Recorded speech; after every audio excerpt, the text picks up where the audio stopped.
Grand Theft Auto the Trilogy is out probably right now as I'm speaking. It's actually coming out now. And to celebrate the announcement, Rockstar Games came up with a launch trailer in the form of a definitive edition, which includes Grand Theft Auto 3, Vice City, and San Andreas, with improved graphics, also kind of remade, but not really. It's just weird now, but just in case you've missed, that's how it looks like now. Got us some cannons in the trunk. Holy shit, where'd you get all this stuff? Been saving for a rainy day. You like? Yeah, I like.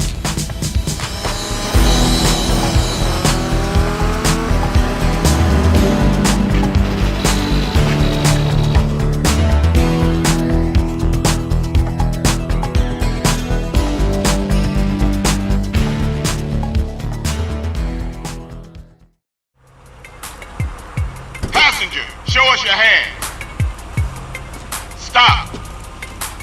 Get down on your knees.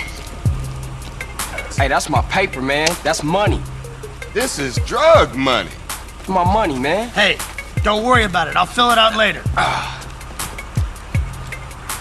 Welcome home, Carl. Glad to be back.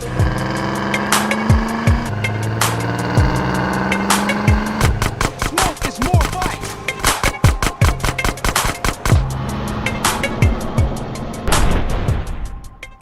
So tomorrow, you and me in the ring. You ready? Don't hold back, Lee. Promise? No more than a month ago, we actually got this announcement that 10 Kingdom Hearts games are on their way to the Nintendo Switch, among which probably the most notable one in the long list was Kingdom Hearts 3, in addition to all of its DLC, which is said to be fully optimized and playable via the cloud service. But that was it. Right now we're actually waiting to hear more about a release date, as the team announced will be coming our way pretty soon, so just keep it in mind for now.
Kingdom Come Deliverance, on the other hand, a first-person open-world RPG, something in the same vein as Skyrim and Chivalry games, but really different, to be honest. It's also targeting the Nintendo Switch, probably via the cloud service as well, next month, but there's words before the end of 2021. This is how it looks like, and there's even a new trailer in case you've missed it.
Teemed with creatures great and small, The beauty of the worlds was unrivaled.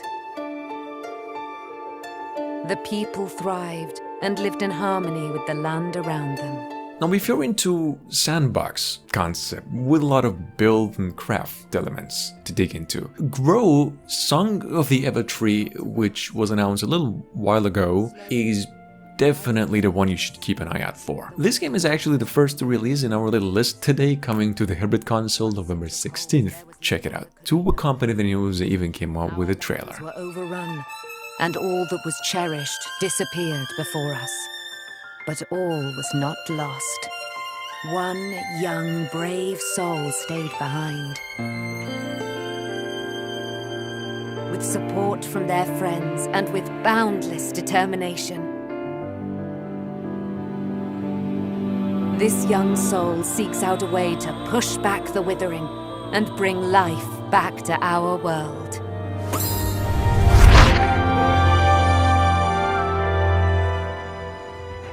Instead of fighting together, people stood against each other. You probably noticed, whether if you are a Nintendo fan or not, that February is right now the biggest month in the gaming scene for 2022. Meaning, Dying Light 2 also has a release date in that month. Now, Stay Human Cloud version for the Nintendo Switch obviously now releases February 4th with crossplay enabled online multiplayer. And just in case you're new to it, it's an open world parkour-based survival horror game, and this is how it looks like. Released. Not yet. I need the secrets the city holds. Fuck! Hey! Still some rats here! I have to pick a side. The bazaar needs good people. You're doing great so far. I have to make a difference. Let's check and see.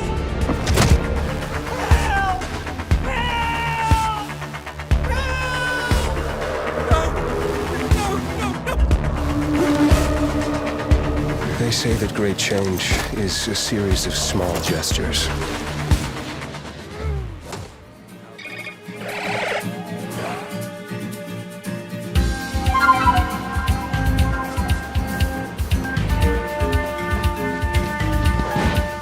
If you've been waiting to get your hands on Pokemon Arceus, however, which was announced like a year ago, see, pre-orders are actually live now as of this moment. There's a few editions you can actually choose from, and the game itself is also coming out January 28th next year. But just in case you are new to, the game is coming out in the form of an open world adventure, to which we also got our first look at gameplay just a little while ago. In case you have missed, this is how it looks like.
Now ready to hear what happened. So basically, just to cover a few grounds over here as to the most anticipated Nintendo Switch game in the making, there's actually no new updates on Legend of Zelda 2. However, there's rumors that next month at the Game Awards we're actually getting a release date for, the single most anticipated Nintendo Switch game, which has been that way for a very long time, by the way. That's it. All you gotta do is just wait a little while longer. Let's move on.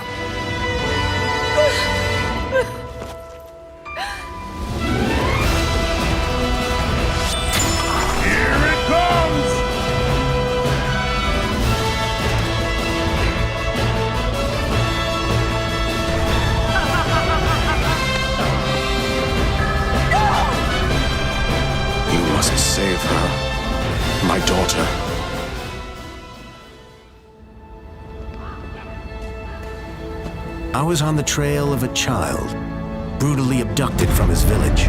What's happened, Foster? Where's my son? Beyond a Still Sky, however, releases on the Nintendo Wii Shop, for the Nintendo Switch of course, November 30th this year. It is the latest game to release on the Nintendo Switch that month, by the way. In case you are new too, it is a spiritual successor to a really cool classic point-and-click adventure going by Beneath a Still Sky, and now this time into a brand new 3D world. Check it out here in case you're unfamiliar with it. The city looked different. I don't know who you are, but right now we're both in a lot of trouble. Luckily, I wasn't alone for long. Foster! What the hell kept you? Together, we tracked the missing kid. And nothing in this city was what it seemed.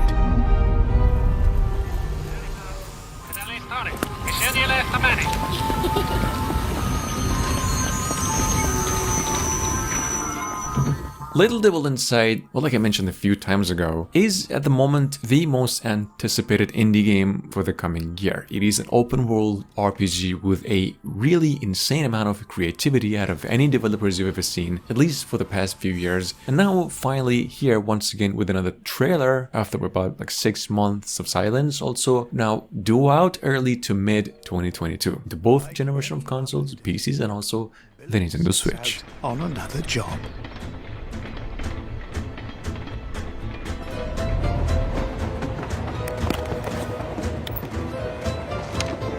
Looks like he's reading the letter he received.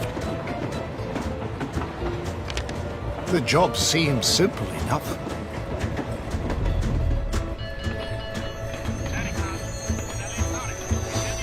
Billy arrives at Cornfield Station. He needs to meet Professor Vincent, who should be nearby. Oh, there's an old lady up ahead. During travel, you can engage with various people.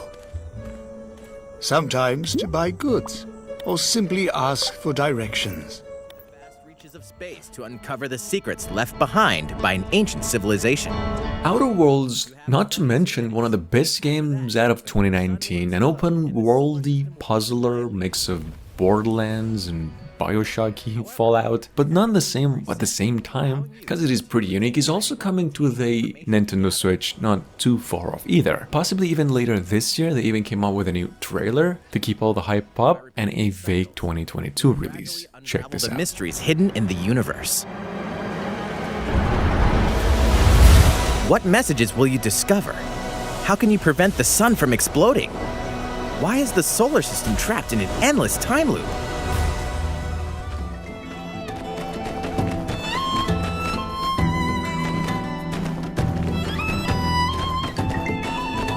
My Time at Sandrock, which was supposed to be released in just a few months from now, is actually postponed to mid to late next year. All of that for a good reason. They said to fine-tune and polish the game once and for all. Sandrock, however, in case you're new to, actually serves as a follow-up to the RPG My Time at Portia, which is a game heavily inspired by the likes of Harvest Moon. Check it out. This game is coming to all consoles, PCs, and also the Nintendo Switch.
Precious ring has never been told in detail. Yet his incredible journey from Mordor through Mirkwood to the mines of Moria takes players to places they haven't seen like this before. Last but not least, The Lord of the Rings Gollum, announced almost 3 years ago from now, has a release date of late 2022 as of now. We know this one is coming to all consoles basically, that's including the Nintendo Switch, probably via the cloud service. The game itself, as you can see, is basically an open world, stealthy action-adventure as described by developers, and in case you've missed, this is how it looks like. From his time in the slave pits of the Dark Tower to his stay with the Elves of Mirkwood, Gollum will creep, sneak, and trick his way past faithful, detailed environments, some of which have never been seen before in such detail. The Lord of the Rings Gollum is a cinematic stealth action adventure. It mixes stealth and parkour gameplay, and really leverages Daedelic's expertise in crafting engaging stories. Gollum is no traditional hero. He's learned not to take any sides other than his own, and some of the most powerful beings in Middle-earth want him either captive or dead. In the game, you will meet some iconic characters, but also interesting personalities less known to players, but nonetheless essential to the events unfolding. We've been highly faithful to the descriptions in the books, depicting, for instance, the Moth of Sauron, the Lieutenant of Barad-dûr, who is constantly scheming on behalf of his Dark Lord. In the game, we will see his face for the first time, but also Thranduil, King of the Elves of Mirkwood, father of Legolas, and last but not least, Gandalf the Wizard. We're all super excited to be working on this amazing project, and we can't wait to show you more. Stay tuned on social media @GollumGame.